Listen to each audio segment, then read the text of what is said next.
আসসালামু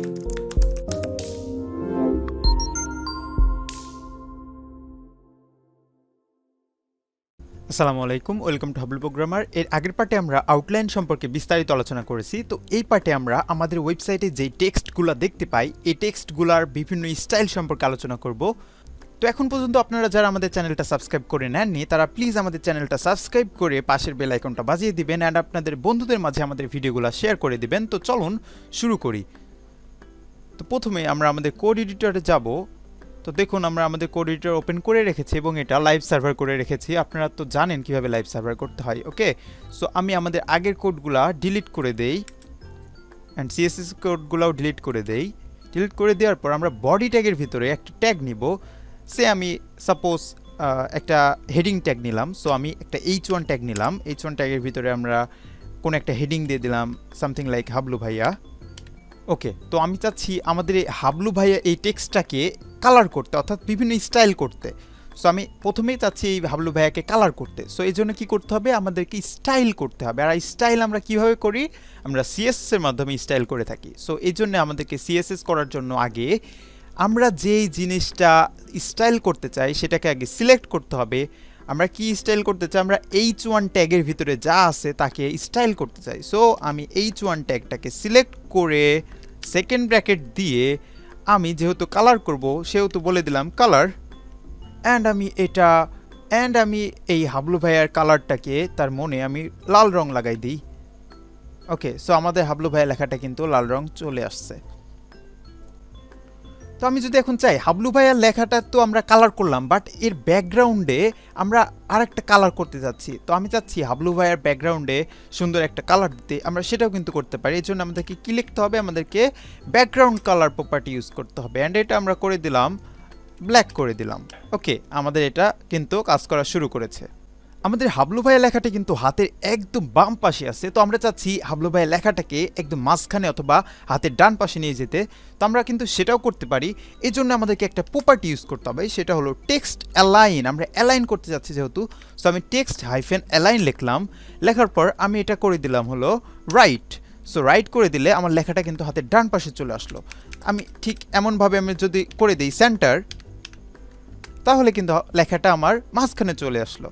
তো আমি আরও একটা টেক্সট নিতে চাচ্ছি। সো আমি H1 ট্যাগের নিচে একটা বিয়ার ট্যাগ দিলাম, লাইন ব্রেক দিলাম। দেওয়ার পর আমরা একটা পি ট্যাগ নিলাম। পি ট্যাগের ভিতরে আমরা লরেমের কয়েকটা ওয়ার্ডস নেই। সো আমি লরেমের কয়েকটা ওয়ার্ডস নিলাম অ্যান্ড এটা আমি ভিউ থেকে টগল করে দিলাম। সো আমাদের লরেমের ওয়ার্ডসগুলো চলে আসছে। তো আমি যদি আমাদের পি ট্যাগটাকেও কালার করতে চাই তো আমাদেরকে কি করতে হবে, আগে আমাদেরকে সিএসএসে এসে পি ট্যাগটাকে আগে কল করতে হবে। সো আমি পি ট্যাগটা কল করলাম অ্যান্ড সেকেন্ড ব্র্যাকেট দিয়ে আমি এটার কালার করে দিলাম।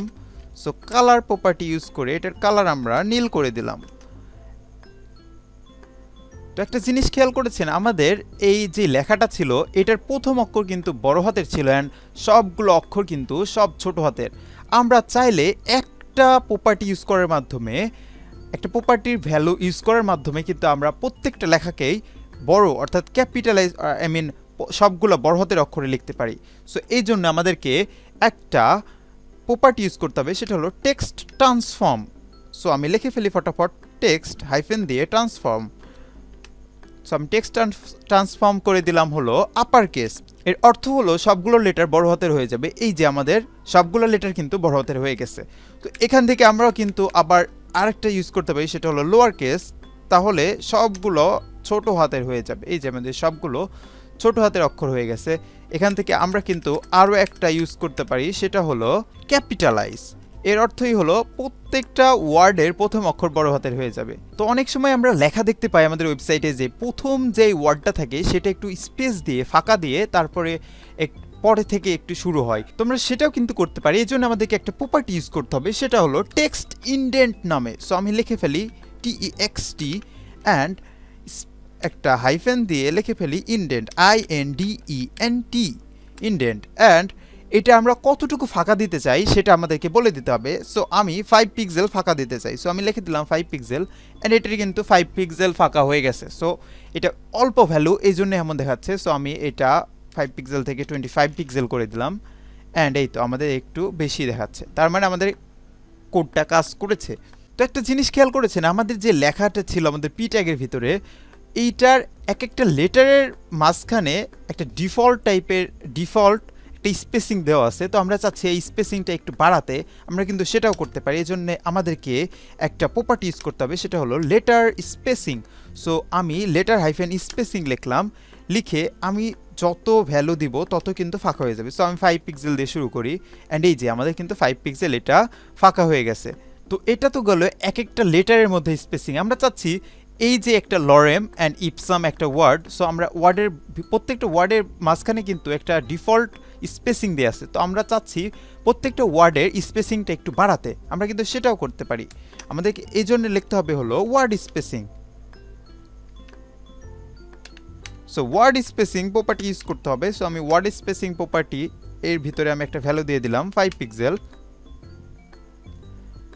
অ্যান্ড আমাদের ওয়ার্ড স্পেসিংটা কিন্তু বেড়ে গেছে, কিন্তু আমরা বুঝতে পারছি না যেহেতু আমি কম ভ্যালু ইউজ করছি। আমি এটা 15 করে দিলাম, তাহলে একটু ভালো বোঝা যাবে। এই যে আমাদের প্রত্যেকটা ওয়ার্ডের স্পেসিং কিন্তু 15 পিক্সেল করে বেড়ে গেছে। তো এটা তো আমরা দেখলাম letter spacing and word spacing. আমরা এখন চাচ্ছি আমাদের উপরের লাইন থেকে নিচের লাইনের এই স্পেসিংটা বাড়াতে অথবা কমাইতে, আমরা কিন্তু সেটাও করতে। এর জন্য আমাদেরকে একটা প্রপার্টি ইউজ করতে হবে, সেটা হলো লাইন হাইট নামে। সো আমি লাইন হাইফেন দিয়ে হাইট দিলাম, এবং এটার ভ্যালু আমরা দিয়ে দিলাম সে 10 পিক্সেল দিয়ে দিলাম, অ্যান্ড দেখুন আমাদের এটা কিন্তু একদম নিচের দিকে চলে গেছে। তো আমরা এই ভ্যালুটা আরও বাড়াই দেই, সে আমি এটাকে 30 পিক্সেল করে দেই।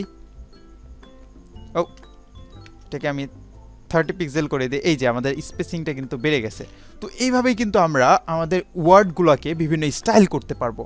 তো এখন আপনাদের কাজ হবে হলো আপনারা এগুলা নিজেরা প্র্যাকটিস করবেন, অ্যান্ড আমাদের গ্রুপে, ফেসবুক গ্রুপে এটা পোস্ট করবেন। তো এখন পর্যন্ত আপনারা যারা আমাদের ফেসবুক গ্রুপে অ্যাড হয়ে নেননি, তারা প্লিজ আমাদের ফেসবুক গ্রুপে অ্যাড হয়ে নেবেন। আমরা ভিডিও ডেসক্রিপশনে আমাদের ফেসবুক গ্রুপের লিঙ্ক দিয়ে দিব। সো আজকের ভিডিওতে এই পর্যন্তই, দেখা হচ্ছে নেক্সট ভিডিওতে, and have fun, take a risk.